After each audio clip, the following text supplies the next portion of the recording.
L'idée m'est venue lorsque mes enfants m'interpellaient sur le comportement à la maison, qu'il fallait éteindre la lumière. C'est un geste éco-citoyen. C'était ma première fois en 2009 d'entendre ce mot. Cela m'a touchée. Et donc, résidant en Tunisie, ça s'est passé dans les différentes écoles. Et lorsque je partais en France aussi, c'était les mêmes choses. Je dis, mais pourquoi pas en Afrique? Étant donné que je réside en Côte d'Ivoire, je vais instaurer cela pour que l'environnement de mes enfants soit sain, que notre environnement soit sain. Ce que nous avons entrepris en faisant des sommets et des différentes rencontres, nous n'avons pas pu vraiment le faire. Nous allons le faire avec les enfants pour espérer mieux.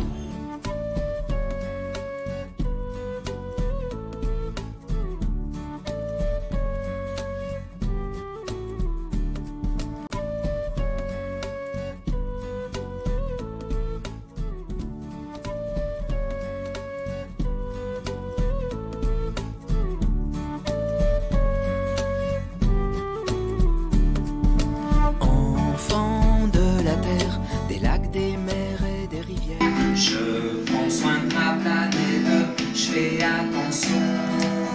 Je veux pas qu'elle perde la tête, j'évite la pollution. Je prends soin de ma planète, je fais attention. Je veux pas qu'elle perde la tête. Oui, j'invite mes camarades aussi à sensibiliser les camarades à être sains et propres parce que c'est pour toute la Côte d'Ivoire. Nous venons de faire le reboisement au lycée moderne d'Abobo 1 et 2 et nous voudrons bien que les autres établissements qui sont ici à Abidjan nous ouvrent leurs portes. Parce que le problème d'environnement, c'est un problème qui touche tout le monde. Personne n'est à l'abri, tout le monde doit être concerné, tout le monde doit prendre ça à cœur. Je prends soin de ma planète, je fais attention. Je veux pas qu'elle perde la tête, j'évite la pollution.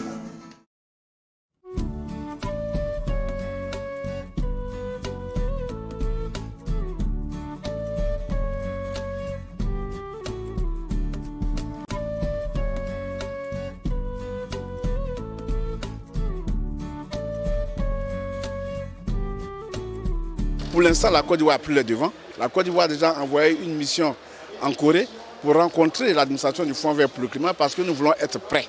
Au moment où ces financements seront mis en place, il faut que la Côte d'Ivoire puisse en bénéficier. Et aujourd'hui, où nous parlons, nous sommes en train de faire la compilation de tous nos projets structurels, secteur par secteur, que ce soit l'énergie, le transport, l'agriculture. Tous les secteurs sont en train de travailler à sortir des projets structurants.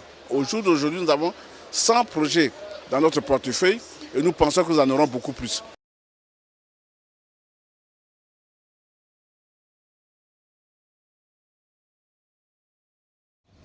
Bonjour, je suis Jade Boy, j'ai 11 ans, je suis ambassadrice de l'environnement à l'ONG Page Verte. Dans 4 jours, j'irai à la COP23 à Bonn avec l'AECP et j'y vais pour faire entendre la voix des enfants de la Côte d'Ivoire. La Côte d'Ivoire aujourd'hui, après la COP23, continuera de multiplier ses initiatives en faveur de la mobilisation des ressources. Nous avons eu à rencontrer des partenaires qui nous ont fait plein de promesses et nous attendons dans les mois à venir les réalisations de ces promesses sur le territoire ivoirien. D'ici quelques mois, nous allons prendre 3 collégiens ivoiriens pour les envoyer en France et en Belgique pour participer à un forum national.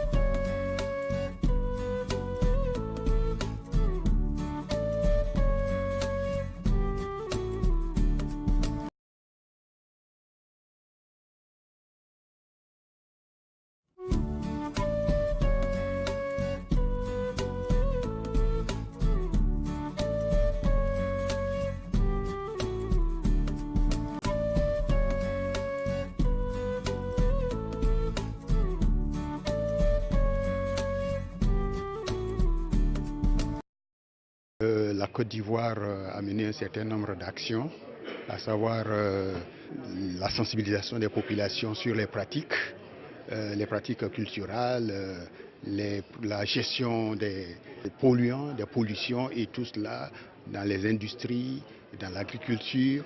On a parlé de l'agriculture zéro déforestation, on a parlé de l'économie circulaire. Et à cette COP24, nous aurons l'opportunité de présenter plus largement et en détail ces actions menées par la Côte d'Ivoire. Nous travaillons avec les enfants de 5 à 17 ans et les universitaires. Ce que nous avons compris, c'est que rien ne peut se faire sans les enfants.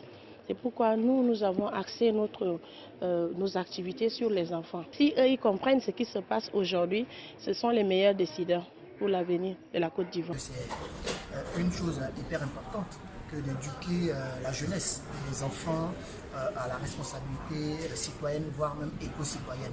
Parce qu'aujourd'hui, on ne dira jamais assez, tout part de la base. Et dès que la base reçoit la formation et l'éducation adéquate, c'est sûr qu'ils grandiront, ou cette base-là grandira avec les connaissances requises et pourra respecter les consignes environnementales et donc être des citoyens responsables. Et du vent, du bruit et du chagrin. L'enfant sans retour qui nous hante en vain. Il n'en restera rien. Rien du point de vue de la planète. La Terre est là, prête à broyer et oxyder nos eaux. Préservons notre planète. Oh douleur, le temps changeant mange la vie. L'eau qui était autrefois si belle devient aujourd'hui un ennemi.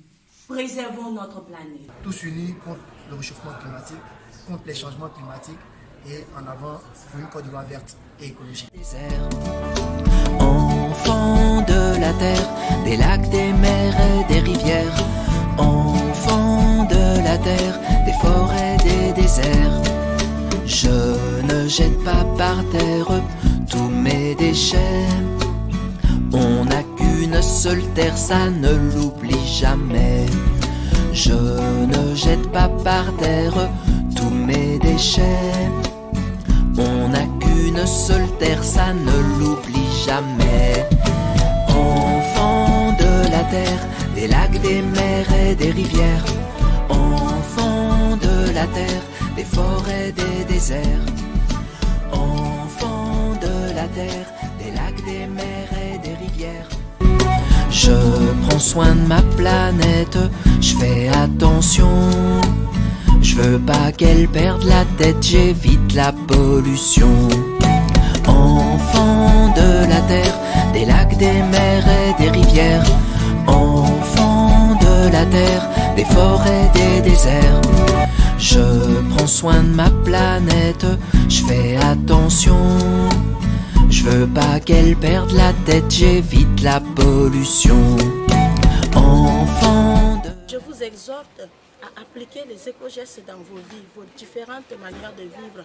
Il faudrait que chacun passe à l'environnement de ses enfants, au milieu que les enfants vont avoir lorsque nous ne serons plus là.